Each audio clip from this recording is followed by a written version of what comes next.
अस्सलाम वालेकुम दोस्तों, खालिद मिर्ज़ा हूँ आपके साथ बिजनेस टाइम में। हमने प्रीवियस वीडियो में वाइटनिंग सीरम के हवाले से डिस्कस किया था, ऑर्गेनिक वाइटनिंग सीरम कैसे बनाएंगे और किस तरह से मार्केट करेंगे। आज हम सेकंड इस वीडियो में आज हम डिस्कस करते हैं ग्लूटाथियोन। आप लोगों ने एक केमिकल सुना है और मार्केट में क्रीम सुनी है ग्लूटाथियोन की, और ये एक वाइटनिंग एजेंट है। ग्लूटाथियोन बहुत ज़बरदस्त वाइटनिंग एजेंट है। ये ऑर्गेनिक, याद रखिएगा, ये ऑर्गेनिक वाइटनिंग एजेंट है। आप इसको ऑर्गेनिक वाइटनिंग क्रीम बना के मार्केट कर सकते हैं। बहुत सारे डॉक्टर्स हजरात जो है ग्लूटाथियोन की क्रीम्स अपने पेशेंट को प्रिस्क्राइब करके दे रहे होते हैं। उसके अलावा आपने सोशल मीडिया पे या बहुत सारे मीडियम और भी हैं जिसमें इंजेक्शन ग्लूटाथियोन के वाइटनिंग के लिए इस्तेमाल हो रहे हैं। लोग इंजेक्ट करते हैं इसको, ग्लूटाथियोन को, और रंग गोरा करने के लिए ग्लूटाथियोन की पिल्स भी मिल रही हैं या गोलियां, टैबलेट भी मिल रही हैं। लोग खा भी रहे हैं उसको। यानी ये वो इंग्रेडिएंट जो खाया जा सकता है, जो लगाया जा सकता है, जिसकी क्रीमें इस्तेमाल की जा सकती हैं, जो डॉक्टर की प्रेस्क्रिप्शन में है। और दूसरा बात मजे की ये है कि ये बहुत महंगी क्रीम बिकती है मार्केट में। ये आप मार्केट में जाते हैं लेके तो ये क्रीम आपकी मार्केट में कोई 800-700 900 1000 रुपए में इसकी रिटेल में मिलती है। डॉक्टर जो प्रिस्क्राइब कर रहे होते हैं उसकी कीमत 700-800 900 1000 से कम नहीं होती।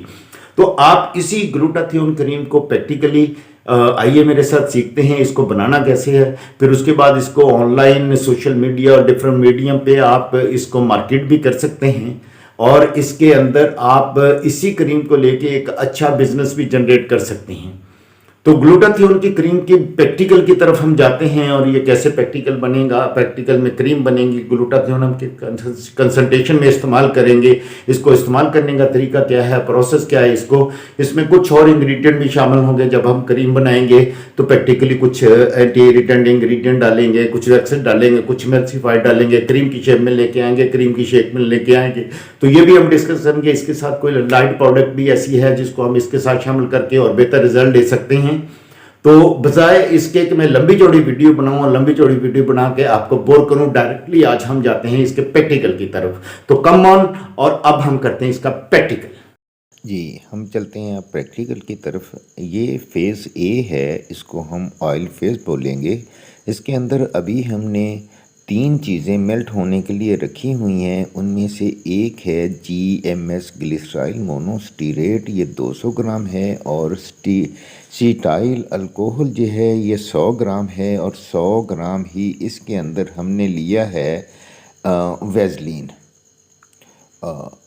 ये चीज़ें मेल्ट हो रही हैं। इसका तरीक़ाकार ये है कि बाहर वाले बर्तन में पानी लें और उसके अंदर एक बर्तन रखें। बाहर वाला पानी गर्म होगा, वो जब 100 टेम्परेचर पे होगा तो अंदर वाला जो मटेरियल आपने इसमें डाला हुआ है, ये आपका टेम्परेचर इसका अंदर वाले का 70 to 80 हो जाएगा। पहले जो चीज़ें डाली थी, अब तीसरी इसके अंदर उनके मेल्ट होने के बाद हमने डाल दिया है इसके अंदर क्रोडेक्स ए। ये 200 ग्राम है। टोटल आपकी इसके अंदर जो मिकदारें आई हैं वो जल्दी जल्दी बता देता हूँ, आप लिख लीजिएगा। उसमें सीटाइल अल्कोहल 100 ग्राम है, ग्लिसराइल मोनोस्टीरेट जो है वो 200 ग्राम है, और वैसलीन जो है ये 100 ग्राम है, और उसके साथ अभी जो क्रोडेक्स ए डाला है ये 200 ग्राम है। टोटल ये 600 ग्राम वज़न बन गया आपका। और ये है हमारा बी फेज़, इसको हम वाटर फेज़ बोलते हैं। इसके अंदर हमने जो पानी लिया है, पानी की मिकदार हमने रखी है 4 किलो। तो ये 4 किलो पानी है। यहाँ पे इसके अंदर हमने बोरेक्स डाला हुआ है 10 ग्राम हमने एलेंटॉइन डाला है, और 5 ग्राम इसके अंदर हमने अल्फ़ा आबोटिन डाल दिया है। इसको हम गर्म करेंगे। इसका टेम्परेचर भी 70 to 80 लेके जाएंगे। ये जब ये भी गर्म हो जाएगा, और दूसरा जो फेज है अभी आप देख रहे हैं वो जो गर्म हो रहा है oil phase, water phase melt हो जाएगा, ये ऑयल फेज़ है। ये जब गर्म हो जाएगा तो इस ऑयल फेज़ में गर्म होने के बाद इसके अंदर हम डालेंगे टाइटेनियम डाइऑक्साइड और जिंक ऑक्साइड। इसकी मिकदार हम 10-10 ग्राम डालेंगे। अभी ये मेल्ट हो गया है, तो ये हमने इसके अंदर ये दोनों मिकदारें अभी ये हमने मुहैया करके रखी हुई हैं, ये इसके अंदर हमने डाल दी हैं। ये चेक कीजिएगा, ये डाल रहे हैं। डालने के बाद